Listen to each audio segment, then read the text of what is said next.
Sects of Jainism. జైన మతంలో ఎటువంటి శాఖలు ఉన్నాయి? జైన శాఖలు. సో జైన మతం యొక్క శాఖలు అనమాట. బౌద్ధ మతం ఏ విధంగా అయితే విడిపోయిందో జైన మతం కూడా రెండు ప్రధానమైన శాఖలుగా విడిపోయింది అనమాట. రెండు ప్రధానమైన శాఖలుగా జైన మతం కూడా విడిపోయింది. సో అదేంటో చూద్దాం. So Jain divide into the two major sections, Shwetambara and Digambara. So ఏమిటి అంట, ఒకటి శ్వేతాంబర, రెండోది వచ్చేసి దిగాంబర. కాబట్టి ఒకటి వచ్చేసి ఏంటి, శ్వేతాంబర, రెండోది వచ్చేసి దిగాంబర. సో ఇలా రెండు రకాలుగా విడిపోయింది. జైన మతం అనేది రెండు రకాలుగా విడిపోయింది. మనకి బౌద్ధ మతం అనేది ఏ విధంగా అయితే హీనాయన శాఖ, మహాయాన శాఖగా విడిపోయిందో జైన మతం కూడా శ్వేతాంబర, దిగంబర శక్తిగా విడిపోయిందనమాట. అసలు ఎందుకు విడిపోయింది? ఇప్పుడు బౌద్ధ మతములు అంటే వాళ్ళకి భాషాభిప్రాయాలు వచ్చాయి, భేదాలు వచ్చాయి, భాషా భేదాలు. ఒకరు సంస్కృతం ప్యాటర్నైజ్ చేశారు, కొంతమంది పాలీ భాషను ప్యాటర్నైజ్ చేశారు, కొంతమంది బుద్ధుడు దేవుడు అన్నారు, కొంతమంది లేదు మార్గదర్శుడు అన్నారు, కొందరు ఓన్లీ బుద్ధుడినే ఫాలో అవుతా ఉన్నారు, కానీ ఇంకొంతమంది బుద్ధుడిని బోధిసత్తుని కూడా ఫాలో అవుతా ఉన్నారు. ఇటువంటి విభేదాలు రావడం వల్ల అక్కడ విడిపోయింది బౌద్ధ మతం. కానీ జైన మతం ఎందుకు విడిపోయింది అనేది మనం చూద్దాం. జైన మతం విడిపోవడానికి ప్రధానమైన కారణం వచ్చేసి ఇక్కడ విభేదాలు కాదు, కరువు, ఫెమినిన్ మగధ. సో జైన మతం ప్రధాన కేంద్రం మగధ. ఈ మగధలో ఏది మగధ సామ్రాజ్యం, ఈ మగధ ప్రాంతంలో ఒక పెద్ద కరువు వచ్చిందనమాట. కరువు, ఫెమిన్ అంటాం కదా, కరువు. సో కరువు అంటే వర్షాలు లేక, నీరు లేక, మనుషులు, జంతువులు, సో పశు పక్ష్యాదులు అంటాం కదా, ఇలా పక్షులు, జంతువులు అన్నీ చనిపోతున్నాయి అన్నమాట. ఈ కరువు అనేది చిన్నది కాదు, 12 సంవత్సరాలు కరువు. ఎన్ని సంవత్సరాలు వచ్చిందంటే 12 years అనమాట. 12 సంవత్సరాల కరువులో ప్రజలంతా అల్లాడిపోయారు, ప్రజలు ఆకలితో అలమటించారు, ఆకలి చావులు, పక్షులు చనిపోతున్నాయి, జంతువులు చనిపోతున్నాయి. సో దీంతో జైన మతంలో ఒక అలజడి కూడా మొదలైంది. అంటే మగధ సామ్రాజ్యం అంతా కూడా కరువులో నిండిపోయింది. 12 సంవత్సరాల కరువు అంటే ఎంతమంది చనిపోయి ఉంటారు, ఎంత బాధలు పడి ఉంటారు. సో దీంతో జైన మతంలో ఉండే వాళ్ళ మధ్య కొన్ని విభేదాలు వచ్చాయన్నమాట. సో విభేదాలు మొదలయ్యాయి కరువు వల్ల. వాళ్ళు ఏమన్నారు, మగధ సామ్రాజ్యంలో చాలా పెద్ద కరువు వచ్చింది, మనం ఇక్కడి నుంచి వేరే ప్రాంతానికి వెళ్దాము, వేరే ప్రాంతానికి వెళ్లాల్సిందే అని చెప్పేసి కొంతమంది పట్టుబట్టారు. లేదు, మనం ఎంత కరువు వచ్చినా సరే, ఎలా బాధపడ్డా మనం ఇక్కడే ఉండాలి, జైన మతానికి ప్రధాన కేంద్రం ఇదే, మనం ఇక్కడే ఉండాలని చెప్పేసి ఒక వర్గం చెప్పారు. ఇలా రెండు వర్గాల మధ్య విభేదాలు వచ్చాయన్నమాట, విభేదాలు అనేవి మొదలయ్యాయి. సో దీంతో ఒక వర్గం, సో జైన మతం అనేది ఇలా ఉంది, సో విడిపోయింది ఇప్పుడు. సో ఇది ఒక వర్గము, ఇది ఇంకో వర్గము. ఇందులో రెండో వర్గం అయినటువంటి గ్రూప్ అనమాట. దాన్ని ఎవరు లీడ్ చేశారంటే భద్రబాహు అనే ఆయన ఏం చేశారంటే ఒక వర్గాన్ని వేరు చేశాడు. ఒక వర్గాన్ని వేరు చేసి మనమంతా కూడా దక్షిణం వైపు వెళ్దాము, ఇక్కడ కరువుగా ఉంది, మగధ సామ్రాజ్యంలో కరువు వచ్చేసింది, మనకి తినడానికి సరిగా ఆహారం లేదు, నీరు లేవు, పశువులు, మనుషులు, పక్షులన్నీ చనిపోతున్నాయి, కాబట్టి మనం సౌత్కి వెళ్ళిపోదాం అన్నారు. అంటే ఇప్పుడు ఫర్ ఎగ్జాంపుల్ ఇలా ఉందనుకోండి ఇండియా, సో ఇలా ఉంది, ఇక్కడ ఉన్నారు మగధ సామ్రాజ్యం, ఇక్కడ ఉన్నారు, లేదు మనమంతా సౌత్కి వెళ్ళిపోదామని ఇలా వచ్చేసారు వీళ్ళు, కర్ణాటక ప్రాంతానికి వచ్చేసారు, అక్కడి నుంచి కర్ణాటక వచ్చేసారనమాట. అయితే కర్ణాటక వచ్చే ముందు వీళ్ళతో పాటుగా చంద్రగుప్త మౌర్య కూడా వచ్చాడు. మౌర్య సామ్రాజ్యంలో ఉన్నటువంటి చంద్రగుప్త మౌర్య కూడా భద్రబాహుతో కలిసి వచ్చాడు. భద్రబాహు ఎవరంటే చంద్రగుప్త మౌర్య యొక్క గురువు. చంద్రగుప్త మౌర్య ఎవరు? మౌర్య చక్రవర్తి.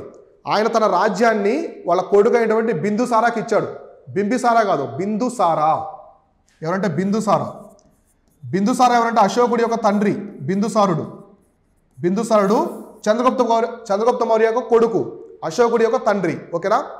కాబట్టి ఈ చంద్రగుప్త మౌర్య తన సింహాసనాన్ని తన కుమారుడైనటువంటి బిందుసారాకి అప్పగించి తన గురువు అయినటువంటి భద్రబాహుతో కలిసి వాళ్ళంతా సౌత్ మూవ్ అయ్యారు. చాలామంది, కొన్ని వేల సంఖ్యలో ఫాలోవర్స్, అంటే భద్రబాహుని ఫాలో అవుతారు కదా, ఆయన గురువు కదా జైన మతంలో. ఆయనతో పాటు కొంతమంది అనుచరులు అందరూ కూడా సౌత్ వైపు వచ్చారనమాట. వాళ్ళు ఎక్కడికి వచ్చారంటే కర్ణాటక ప్రాంతానికి వచ్చారు. కర్ణాటక ప్రాంతంలో శ్రావణ బెలగోళ, ఇప్పుడు జైన మతానికి చాలా పెద్ద కేంద్రం అది. కర్ణాటకలో మనకి బాహుబలి స్టాట్యూ అన్నీ ఉంటాయి, గోమటేశ్వరుడి విగ్రహం అవన్నీ. కాబట్టి వీళ్ళంతా కూడా కర్ణాటక ప్రాంతానికి వచ్చేసారనమాట. అర్థమైందా? అంటే ఇప్పుడు మగధలో ఒక వర్గం ఉంది, ఈ సౌత్ వైపు ఒక వర్గం వచ్చారు, ఇప్పుడు విడిపోయిందనమాట.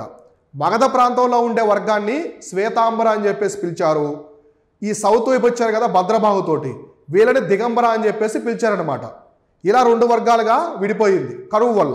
ఓకేనా? కాబట్టి ఇప్పుడు వీళ్ళంతా కూడా సౌత్ వైపు వచ్చారు. సౌత్లో ఎక్కడికి వచ్చారంటే శ్రావణ బెలగోళ. శ్రావణ బెలగోళ. సో శ్రావణ బెలగోళ అనే ప్రాంతం ఎక్కడుందంటే కర్ణాటకలో ఉంటుంది. ఈ ప్రాంతానికి వచ్చారు. ఇక్కడ వాటర్ అవన్నీ ఉన్నాయి, రివర్స్ ఉన్నాయి. సో అక్కడికి వచ్చేసారు. ఎవరెవరు వచ్చారంటే భద్రబాహు. సో భద్రబాహుతో పాటు చంద్రగుప్త మౌర్య, మౌర్య సామ్రాజ్య స్థాపనటువంటి చంద్రగుప్త మౌర్య. వీళ్ళిద్దరూ పెద్ద పర్సనాలిటీస్ అనమాట. చంద్రగుప్త మౌర్య ఒక గురువే భద్రబాహు.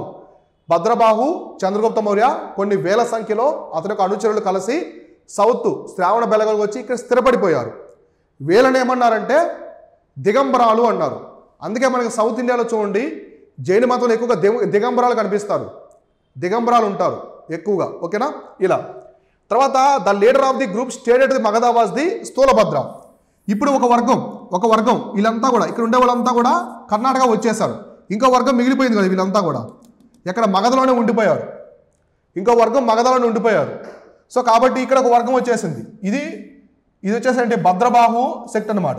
ఇక్కడ ఇంకో వర్గం మిగిలిపోయింది కదా, వీళ్ళు వచ్చే స్థూలబాహు అనమాట, స్థూలభద్ర. కాబట్టి మగధలో ఉండిపోయారు. కరువున్నా కూడా మగధలో ఉండిపోయేటువంటి వర్గానికి హెడ్ ఎవరంటే స్థూలభద్రుడు. సౌత్ వైపు వచ్చినటువంటి వర్గానికి హెడ్ ఎవరంటే భద్రబాహు. గుర్తుపెట్టుకోండి, అర్థమైంది కదా? ఎగ్జామ్ పాయింట్ ఆఫ్ వ్యూలో అడుగుతారు. మగధ సామ్రాజ్యం నుంచి విడిపోయి సౌత్ వైపు వెళ్ళినటువంటి గ్రూప్కి నాయకత్వం వహించింది ఎవరంటే లీడరు భద్రబాహు అనమాట. వీళ్ళు కర్ణాటకలోని శ్రావణ బెలగోళకు వచ్చేసారు. వీళ్ళు వెళ్ళిపోయిన తర్వాత మగధలో ఉండిపోయారు కదా కొంతవరకు, ఆ వర్గాన్ని లీడ్ చేసింది ఎవరంటే స్థూలభద్ర అనమాట. కాబట్టి ఇప్పుడు ఈ విధంగా జైన మతం అనేది విడిపోయింది, రెండు భాగాలుగా విడిపోయింది. కాబట్టి దేనివల్ల విడిపోయింది జైన మతం అంటే కరువు. ఒక పెద్ద కరువు వచ్చి 12 సంవత్సరాల కరువు మగధ సామ్రాజ్యంలో విడిపోయారు. ఇక్కడ మనకు కనిపిస్తుంది కదా, ఈయన వచ్చేసి ఎవరంటే ఆచార్య భద్రబాహు. సో మనం చెప్పుకున్నటువంటి భద్రబాహు ఎవరంటే ఈయన అనమాట. ఈయన కలిసి ఈయనతో పాటు చంద్రగుప్త మౌర్య కొంతమంది అనుచరులు సౌత్ వైపు రావడం అయితే జరిగిందనమాట. సో ఇంతవరకు క్లియర్ కదా? ఇంతవరకు మీరు క్లియర్గా అర్థమైంది కదా జైన మతం అనేది ఎందుకు స్థూలభద్ర భద్రబాహు విడిపోయారు, సో ఎటువంటి కారణాల వల్ల విడిపోయారు. మౌర్య చక్రవర్తి అయినటువంటి చంద్రగుప్త మౌర్య తన కొడుకు అయినటువంటి బిందుసారాకి సింహాసనాన్ని అప్పచెప్పి ఈయన భద్రబాహుతో పాటు శ్రావణ బెలగోళ వచ్చి అక్కడ ఒక జైన ప్రాక్టీస్ ఉంటుంది. దాన్ని ఏమంటారంటే సంతార లేదా సల్లేఖన అంటారు. సల్లేఖన లేదా సంతార అంటారు అన్నమాట.